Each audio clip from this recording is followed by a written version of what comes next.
Imagina el desierto al caer la tarde.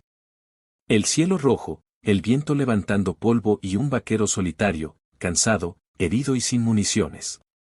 Se llamaba Thomas, aunque en la frontera pocos usaban nombres completos. Era un hombre duro, criado entre ganado y pólvora, acostumbrado a resolverlo todo con las manos o con el revólver. Pero ese día, ni su experiencia ni su orgullo sirvieron de nada. Los apaches aparecieron sin aviso. No hubo disparos heroicos ni huida épica. Solo el golpe seco en la cabeza. Y la oscuridad. Cuando volvió en sí, estaba atado. A su alrededor, miradas que no mostraban odio, sino evaluación. Como si fuera un caballo en venta. Thomas pensó que lo matarían al amanecer. Así funcionaban las historias que había escuchado en las cantinas. Pero la realidad, como casi siempre en el viejo oeste, era mucho más compleja. Horas después, el campamento se llenó de murmullos. Había llegado una mujer. No caminaba detrás de nadie. No bajaba la mirada. Los guerreros se apartaban para dejarla pasar. Era apache, sí, pero no como Thomas imaginaba a las mujeres apaches.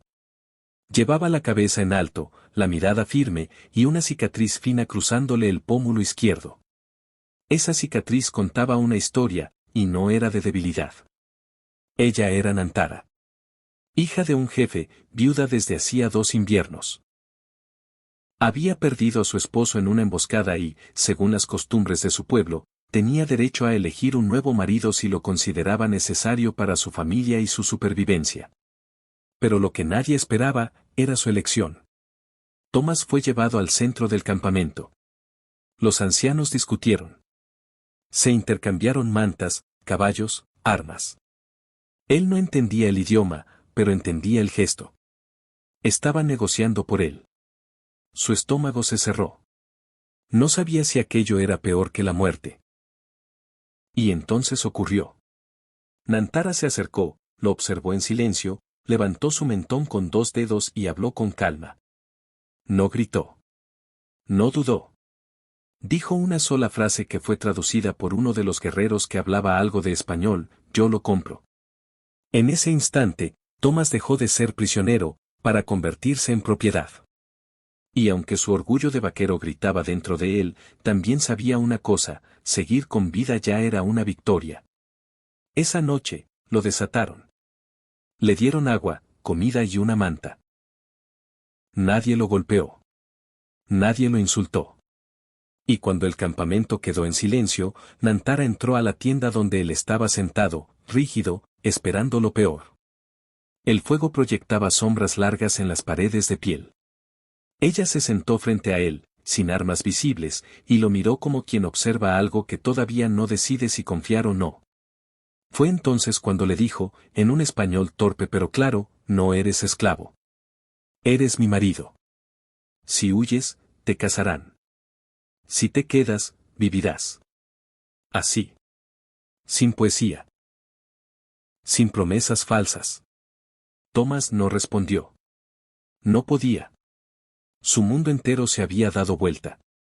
Él, que había domado caballos salvajes, ahora era el que debía aprender a sobrevivir en una tierra que no entendía. Los días pasaron. Contra todo lo que había escuchado en su vida, no fue tratado como prisionero. Trabajaba, sí. Aprendía, sí. Pero también comía con la familia de Nantara. Nadie lo encadenó. Nadie lo humilló. Y poco a poco, empezó a notar algo inquietante. Ella no lo había elegido por capricho. Nantara era respetada, pero también observada. Algunos dudaban de su decisión. Un vaquero blanco, enemigo por sangre e historia, dentro del campamento apache. Si Thomas fallaba, si desobedecía, si intentaba escapar, no solo moriría él, también ella perdería su honor. Una tarde, mientras recogían agua del río, Thomas se atrevió a preguntar por qué. ¿Por qué él? ¿Por qué no un guerrero de su propio pueblo? Nantara no respondió de inmediato. Se quedó mirando el agua correr y luego dijo algo que Thomas jamás olvidaría: porque tú sabes sobrevivir. Y no miras al suelo. Ese fue el momento en que él dejó de verse como una víctima. Entendió que había sido elegido, no dominado. Claro, no todo fue calma. Hubo noches tensas. Miradas hostiles. Un joven guerrero que lo provocaba cada vez que podía. Hasta que un día, Thomas se defendió. No con armas, sino con coraje. Y eso, en ese mundo, significaba algo. La relación entre Thomas y Nantara no fue un cuento romántico al estilo de las novelas. Fue dura. Fue silenciosa. Fue lenta. Dos personas de mundos opuestos, obligadas a compartir espacio, tiempo y destino. Pero en esa fricción nació algo inesperado, respeto. Él aprendió su idioma. Ella aprendió el suyo. Él dejó de verla como una captora. Ella dejó de verlo como una herramienta. Y una noche, sin amenazas, sin condiciones, Nantara le dijo algo distinto: ahora puedes irte si quieres. Thomas miró el fuego. Pensó en el desierto. Pensó en el odio que lo esperaba del otro lado.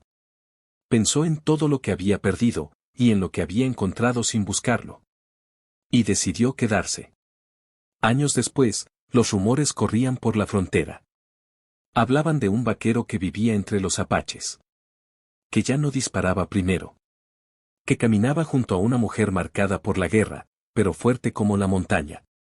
Algunos lo llamaban traidor. Otros, leyenda. Pero la verdad, solo ellos dos la conocían. Y ahora dime tú, ¿fue un cautiverio, o fue el único lugar donde ambos encontraron